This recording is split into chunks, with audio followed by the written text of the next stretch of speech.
अलीराजपुर के आदिवासी बाहुल्य इलाका सोंडवा में आजादी के 75 साल बाद भी छात्राएं शिक्षा के मंदिर में मूलभूत सुविधाओं के लिए तरस रही हैं। बताया जा रहा है कि आवासीय स्कूल किराए के मकान में संचालित हो रहा है, जिसमें करीब 100 छात्राएं पढ़ती हैं, जहां न तो सोने के लिए उचित व्यवस्था है और न ही नित्य क्रिया से निवृत्त होने की उचित इंतजाम, जिससे छात्राएं काफी समस्याओं का सामना कर रही हैं।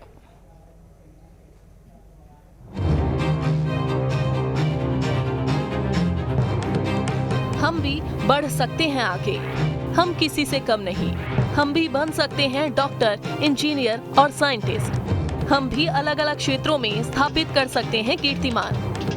17 सालों से सरकारें आती जाती रहीं, लेकिन अगर कुछ नहीं बदला तो वो है जिले में संचालित नेताजी सुभाष चंद्र बोस छात्रावास की तस्वीर। यहाँ कुल 100 छात्राएं रहती हैं, जिनके लिए सुविधाएं नाम मात्र की हैं।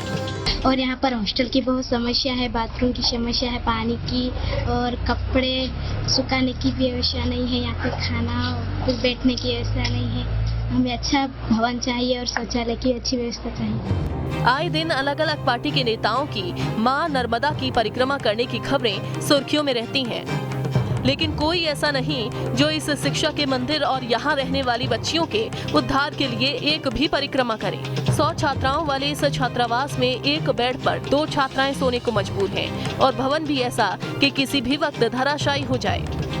हम 100 लड़के एक छोटे से घर में रहते हैं और सोने के लिए एक बिस्तर पर 2 लड़कियां सोते हैं और पढ़ने में दिक्कत आती है और खाने बैठने में तो दिक्कत आती है।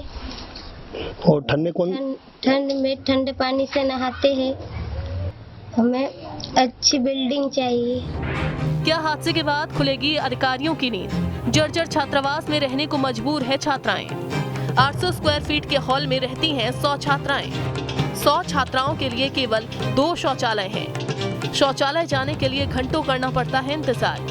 50 मीटर दूर से छात्राओं को लाना पड़ता है पानी। खुले बाथरूम में नहाने को मजबूर हैं छात्राएं।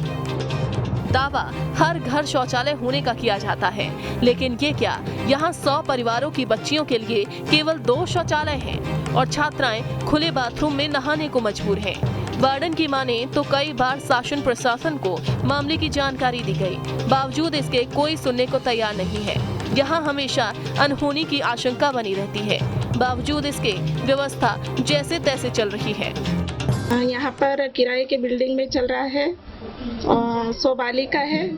पलंग पर्याप्त है, लेकिन जगह नहीं होने की वजह से बच्चे नीचे सोते हैं और ठंड में पानी की व्यवस्था, गर्म पानी की व्यवस्था हम नहीं कर सकते। जगह कम होने की वजह से हम यहाँ पर जो भी करना चाहे वो कुछ नहीं कर सकते। हमें शासकीय बिल्डिंग,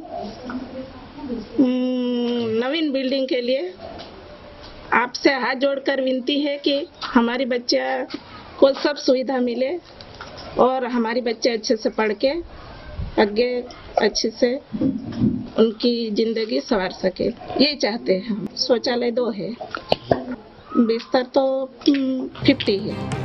पूरे मामले को लेकर बीआरसी खंड स्रोत समन्वयक धर्मेंद्र कटारा की माने तो छात्रावास की स्थिति को लेकर अधिकारियों और विभागों को समय समय पर अवगत कराया गया, बावजूद इसके कोई इस ओर ध्यान देने को तैयार नहीं है।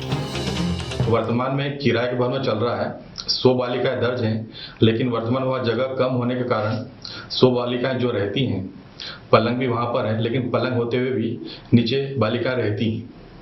समय समय पर हमने वरिष्ठ अधिकारी को इस स्थिति से अवगत कराया गया और पूर्व में एक परिक्रमावासी वहां से जब गुजरे थे तो उन्होंने भी इसकी शिकायत राज्य स्तर पर की गई थी, लेकिन उसके बाद भी स्थिति वैसी बनी हुई है। 100 बालिकाओं के लिए वहां पर 2 शौचालय हैं, 100 बालिकाओं के लिए ये शौचालय सही नहीं है और शौचालय की आवश्यकता रहेगी। भवन मालिक और पूर्व सरपंच सुरपाल सोलंकी की माने तो स्थानीय प्रशासन से लेकर विधायक, सांसद और राजधानी भोपाल तक छात्रावास की स्थिति को लेकर बातचीत की गई, लेकिन किसी ने भी छात्राओं के लिए मूलभूत सुविधा युक्त नई बिल्डिंग के लिए प्रयास नहीं किए। हर किसी से सिर्फ आश्वासन ही मिला। लेकिन मैं डीपीसी को भी लिखा, डीपीसी भी कोई सुनने तैयार नहीं, एसडीएम को लिखा, वो भी सुनने तैयार नहीं, कलेक्टर को लिखा, वो भी नहीं। अभी मैं पहले विधायक को भी लिखा था, नागर सिंह को। उसके बाद अभी मैं सांसद महोदय को गुमान सिंह डामर को लिखा और गुमान सिंह डामर ने मीना सिंह मंत्री को दिया है।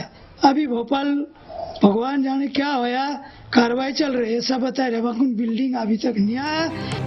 आजादी के 75 साल बाद भी छात्र छात्राओं को मूलभूत सुविधा विहीन छात्रावास में रहना पड़ रहा है, तो ये बेहद निराशाजनक है। साथ ही ये देखना काफी सुखद होगा कि इन छात्राओं की आवाज कब तक शासन प्रशासन तक पहुंच पाती है और कब तक छात्राओं को इन परेशानियों से निजात मिल पाती है। अलीराजपुर से राकेश चौहान के साथ टीम न्यूज़ स्टेट।